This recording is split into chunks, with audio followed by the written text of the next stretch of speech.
Hello there, lovely people. It's Alex from Nintendo Life here, and today we're reviewing for you Pikmin 1 and Pikmin 2 on the Nintendo Switch. We're going to start with Pikmin 1 and then move on to Pikmin 2, timestamps below. These reviews were originally written by the stupendous PJ O'Reilly and have been adapted for video by me. But anyway, that's more than enough waffling. Let's dive right into things.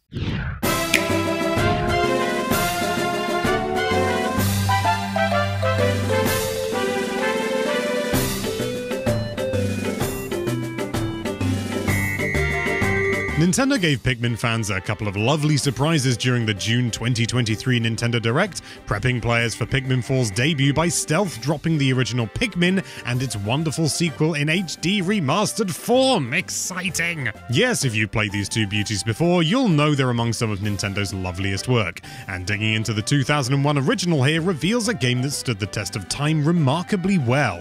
Pikmin 1 is still a joyous, playful, cute, and colourful adventure to undertake, and although this HD remaster isn't quite up to the standards we'd expect from the Big N, and nowhere near the level of remaster we got with the recent Metroid Prime Remastered, it's still a must-play in our book, especially if you've yet to sample the delights of this GameCube classic. Pikmin 1, as it's now officially designated with this Switch port, sees you assume the role of Captain Olimar. Did you know that Olimar is close to Mario backwards in Japanese?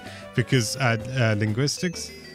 Yeah, you knew. A rather unfortunate employee of the Hocotate Freight Company who crash lands his ship, the SS Dolphin. Did you know?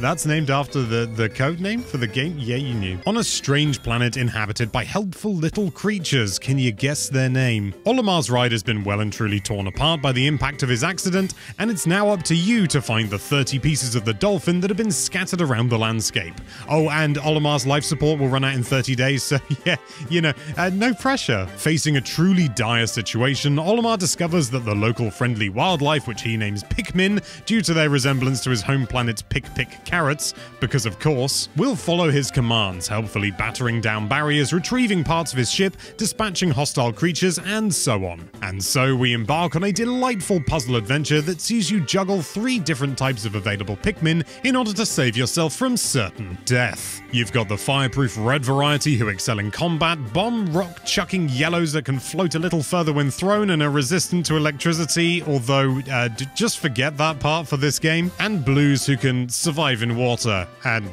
that's all, but they're very splashy. Of course, Pikmin are also very small and therefore very weak, so fighting off foes, lifting heavy objects, or battering down wooden barriers requires a whole lot of them working together. Luckily for Olimar, they can multiply extremely easily, and factoring in how many you've got and how many more to get is all kind of part of the fun. As you progress through your allotted 30 days of in-game time, each one only roughly 15 minutes long, you'll need to work relatively quickly to gather up all the parts of the dolphin, guiding your happy-go-lucky Pikmin through the well-designed little pockets of puzzle action that are as fun to get to grips with now as they were 22 years ago. There's no need to get too stressed, that time limit is quite generous. I myself had more than 10 days in hand, and that included some days of just having fun. In terms of this HD port specifically, we're looking at a version of the game that's based on the Wii's 2009 new Play Control release, specifically the PAL version, which added motion controls alongside widescreen support and some marginally upgraded textures. On Switch, we get a further bump in resolution, as you could probably tell already, as well as the addition of updated controls that fall in line with those found in Pikmin 3. You can also choose to use motion controls if you wish, and there are some other little nips and tucks there, such as fast pulling Pikmin from the ground by holding A rather than mashing it, which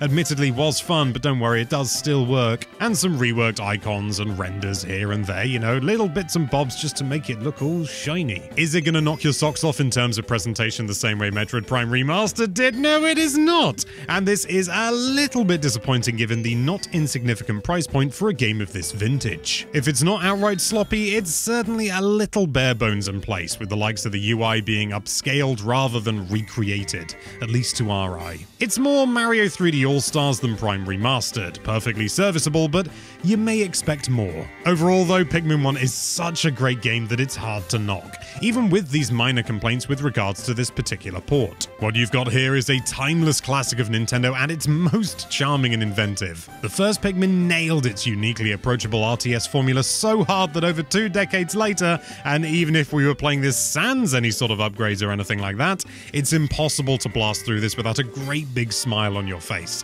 and a degree of melancholy when you lose a lot of Pikmin. If these re-releases were designed to whet our appetites for Pikmin 4, consider us now well and truly starving. Pikmin 1 remains a delightful puzzle adventure that sees Nintendo at its most charming and inventive. Yes, this Switch port is a little bit underwhelming with just a higher resolution and some new controls to get excited about, but with a core game this good, it's still an experience that comes highly recommended. Over 20 years on from its original release, Pikmin's unique brand of magic remains undiminished.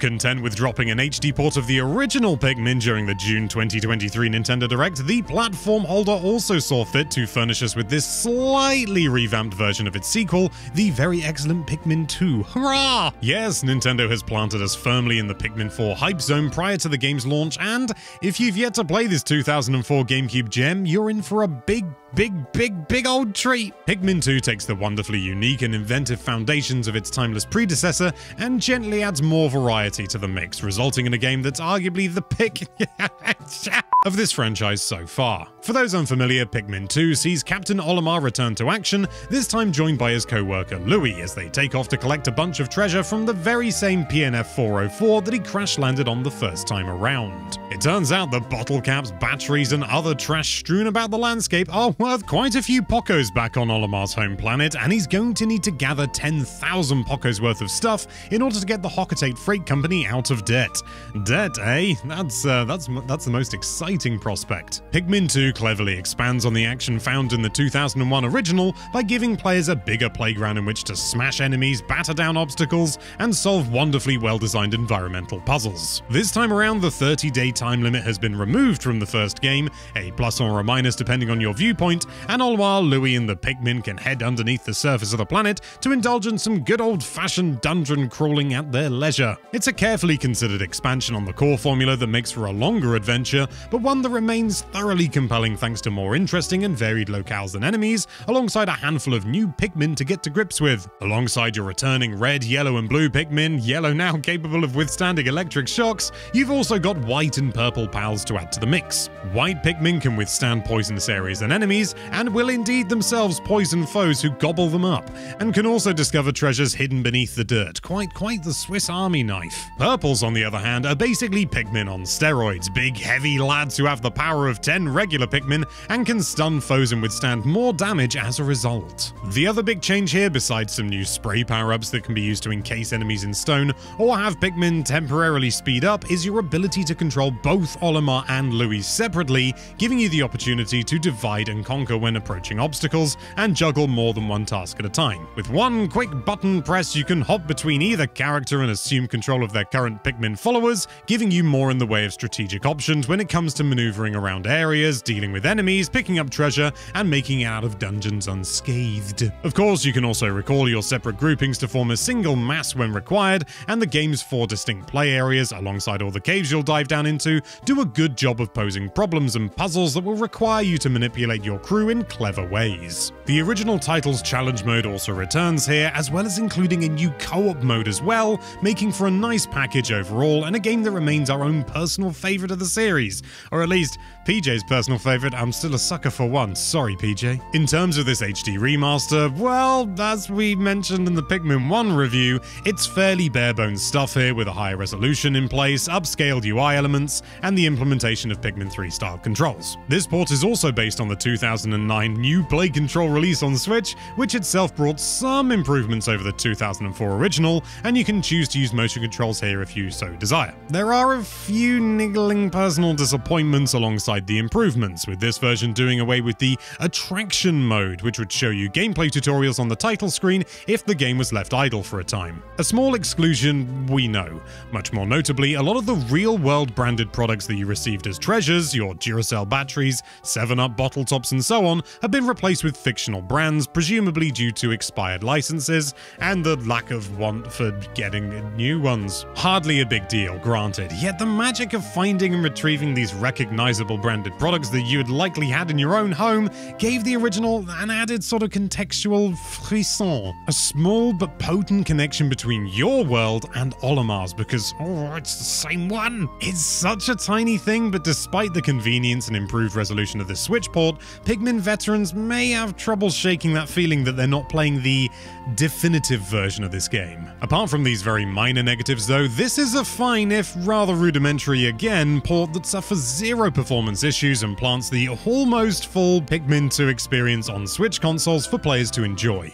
And enjoy it you will, we reckon, because Pikmin 2 is a fantastic game at its core, an experience that's aged beautifully and a bit of a must-play in our books, especially if you're experiencing its delights for the first time. Pikmin 2 is a fantastic follow-up to the 2001 original that expands upon its predecessor's core gameplay in some neat and well-considered ways. This is a bigger game with more areas and more dungeons to explore, a larger variety of Pikmin to work with, multiple protagonists to control, and a few extra modes thrown in for good measure. It may be a bare-bones port, and we do really miss those Duracells, but this is a game that's aged remarkably well, and with the foundations as delightfully entertaining and inventive as this, it's still an experience that we highly recommend checking out on Switch.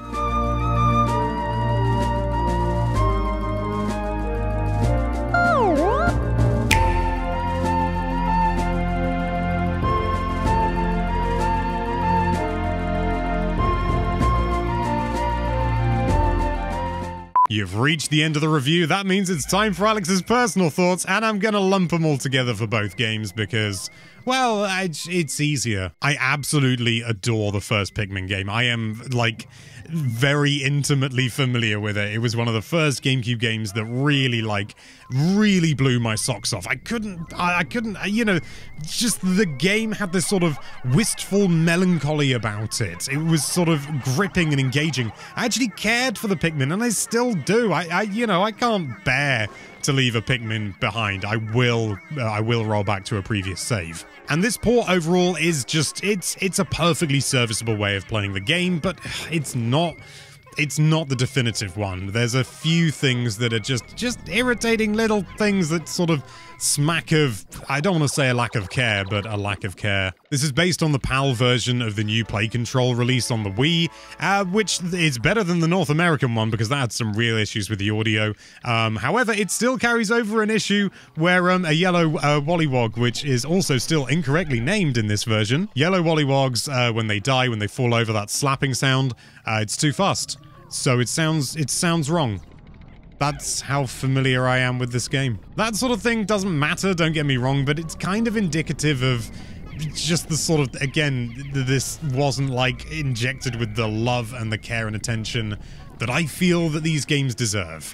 That doesn't mean that I didn't have an absolute flippin' blast playing it again, though. There's also one extraordinarily minor thing that I've not seen anyone else comment about, and it's that the background music occasionally wobbles. When you hear long notes, instead of just hearing like bam bam bam bam, you'll hear bam bam bam bam. Okay, I've exaggerated it, but it's there, and no one else can hear it, and I can't read waveforms, so I can't prove it. But it's there. Damn it! I did blind tests. It's there. But it doesn't matter. Pikmin 2, on the other hand, I've got to be honest, I've never played Pikmin 2 before. It was incredibly expensive when, since I've been in a position to be able to buy it. I mean, not incredibly expensive, but still expensive enough for me to go, maybe Doshin the Giant instead. I simultaneously wanted it when I was younger and it was a new release, but at the same time, and this is so stupid, I resented it for not being exactly the same as the original. I missed the dolphin. I saw all the reviews and the previews and stuff like that in all the magazines, and I was like, that's not the SS Dolphin. This game's rubbish. It's ultra silly looking back on it, but that's just the kind of person I was back then. But I've played Pikmin 2 now, and it's a grand old time. It really is. I'm one of those people that misses the 30-day time limit and the kind of melancholy. Pikmin 2 is a much easier game overall, I feel. Pikmin 1 was maybe a little bit too hard at times, and part of that was just corralling the Pikmin, so I suppose, you know, it's probably my fault. Pikmin 2 is definitely much deeper and more interesting overall. A lot more different mechanics going on compared to the original, but there's this sort of tone about the original that I feel is really missing in Pikmin 2, and that's, you know, being stranded. You're not stranded. You could kind of go back any time because, you know, it's just a debt, and at the end of the day, I don't care about the debt. I don't know, it's just a personal thing, but the tone for me just isn't as strong. But the mechanics and the Pikmin themselves, well, the Pikmin themselves are even more adorable in this game, so you take the rough with the smooth. But all in all, if you've got a vague interest in Pikmin, I think that this is an ideal place to start. I think Pikmin 3 is maybe a little bit too mechanically overwhelming. It's not like properly overwhelming, but controlling 3 characters at the same time is a bit much even for me. So going back to Pikmin 1 and then enjoying Pikmin 2 for the first time was a breath of fresh air, and I'm looking forward to seeing what they do in Pikmin 4. But as for these games, yeah, buy them. Obviously, they're classics. Just buy them for goodness sake.